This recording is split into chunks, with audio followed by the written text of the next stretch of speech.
Sa Kolehiyo ng Batas ng Unibersidad ng Pilipinas, may ilang mga pangalan na hindi malilimutan.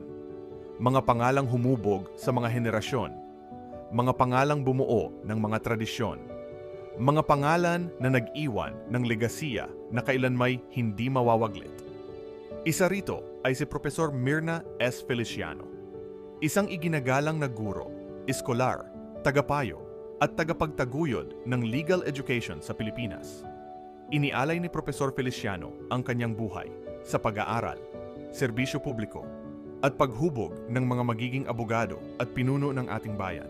Nagtapos siya ng bachelor's degree sa Library Science at kalaunan ng Bachelor of Laws mula sa Universidad ng Pilipinas. Ang kanyang dedikasyon sa legal scholarship ang nagdala sa kanya sa ibang bansa. Sa Universidad ng Washington, kung saan nagtapos siya ng master's degree sa Law Librarianship at sa Harvard Law School para sa kanyang Master of Laws. Ngunit malayo man ang kanyang narating sa pag-aaral, hinangad niyang bumalik sa UP sa pagtuturo at paglilingkod. Mula sa pagiging graduate assistant ng Law Library noong 1959, unti-unting nalinang ni Mirna Feliciano ang interes sa pagsasaliksik at pag-aaral ng batas. Siya ay naging acting law librarian, kalaunan ay law librarian, at naging officer in charge ng University Library ng UP Diliman. Ang kanyang profesional na buhay ay mas pinalalim sa UP Law Center. Naglingkod hindi lamang librarian, kundi bilang direktor ng Institute of Judicial Administration at kalaunan bilang Associate Dean na nangangasiwa sa UP Law Center. Before there was ChatGPT, before there was Google, before there was Lexis and Westlaw, there was Mirna Feliciano. The go-to person of the Supreme Court justices, of the senior faculty, when they had legal research. They would turn to Mirna, describe to her the scope of the research, and overnight, perhaps 2 days, Mirna would come up with all the relevant material from the law library and present them ready for the justice or for the law professor to work on. Mirna and I belong to the class of 1967 of the College of Law evening class.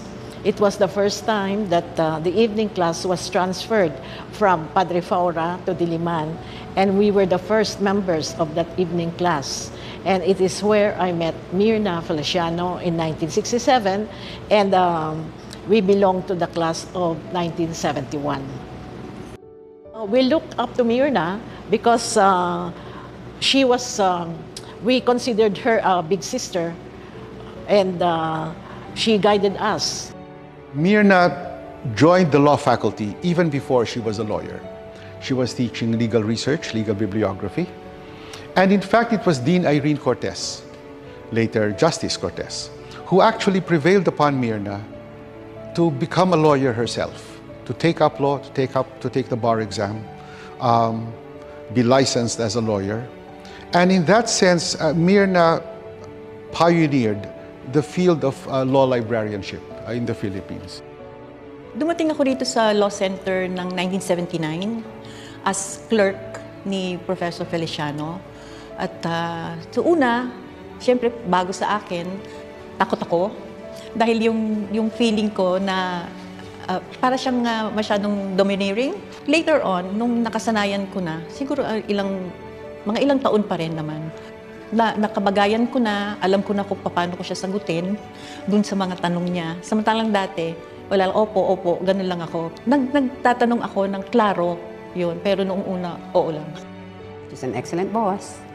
She treated us very well. She is loved by all. She will defend you all the way. Hindi ka niya ilalaglag. Nagkamali ka, I will support you. I will apologize for you. Hindi ka niya ilalaglag. She was never rude. Maraming takot sa kanya actually because she shouts, di ba? Mataray yung mukha niya. But when you get to know her, kahit 5 minutes lang, mawawala lahat yung fears mo. Because, you know, siya yun. She's the kindest person I know. Parang mami, she's like a mother, isusubo na lang, ibibigay pa. And so she represented to us hard work and dedication. And all the things that you can see in a lady, in a student who wanted to make good, who wanted to graduate from the College of Law. Nung naging librarian siya, doon siya lang siya pumasok ng pagkaabogat siya. Dagdagan niya yung mga collections at saka nagkaroon siya ng connection sa ibang government agencies para makahingi ng mga budget para sa development pa rin ng library. He's very good PR. He's very good PR. Pag ayaw makinig ng judges, sisigaw na yun, silence! Di ba? Kahit sa atin naman yun. Myrna embodies the generation that dealt with legal research before it became, should we say, easier with the benefit of computers. In fact, it was Myrna who basically ordered the very first computer of the entire UP Law Center. It was Myrna also who first broached the idea that perhaps it will be possible one fine day to have the entire Philippine reports and the entire SCRA contained in this machine called the computer. Shepherdizing. Wala na yata nagtuturo mag-shepherdize. But I learned shepherdizing from her, which the young lawyers do not do anymore. Oh, love the university. Love your work. Love the people around you. Do service to the Filipino people. Do service to the university. Kahit abutin ng 2:00 ng umaga, nagtatrabaho siya. For CLE, for continuing legal education. Mahalin nila ang universidad. Ganyan si Professor Feliciano. Na-invite yan sa Harvard to work there. Hindi niya iniwanan ng university. Bumalik siya rito. Sa Harvard siya nag-aral, nag-master. Bumalik siya ng university dahil mahal niya yung university. Ang trabaho niya rito talagang taus-puso niyang ibinigay lahat. Sa bawat tungkuling kanyang ginampanan, naniwala si Professor Feliciano na ang batas ay dapat maglingkod sa mga mamamayan na may integridad, kakayahan at malasakit. Gayunpaman, marahil ang kanyang pinakadakilang pamana ay hindi matatagpuan sa mga libro, koda o institusyon.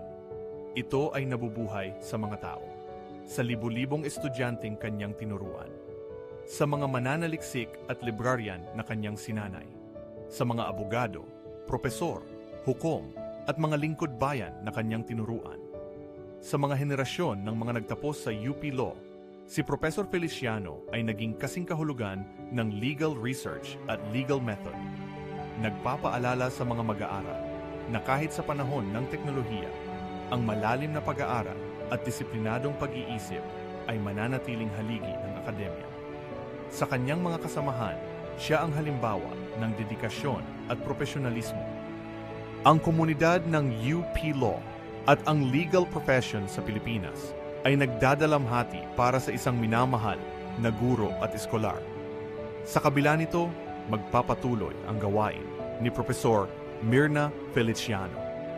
Sa mga silid-aklatan na kanyang itinaguyod, sa legal scholarship na kanyang isinulong, sa mga institusyong kanyang pinatatag, sa mga kapwa-faculty, at sa bawat estudyanteng pumipili ng karangalan, kahusayan, at paglilingkod, nabubuhay ang kanyang pamana. Salamat, Profesor Feliciano. Ang iyong buhay ay nakatuon sa batas. Ang iyong alaala ay mananatiling bahagi ng UP Law at bahagi ng bansang pinaglingkuran mo ng buong katapatan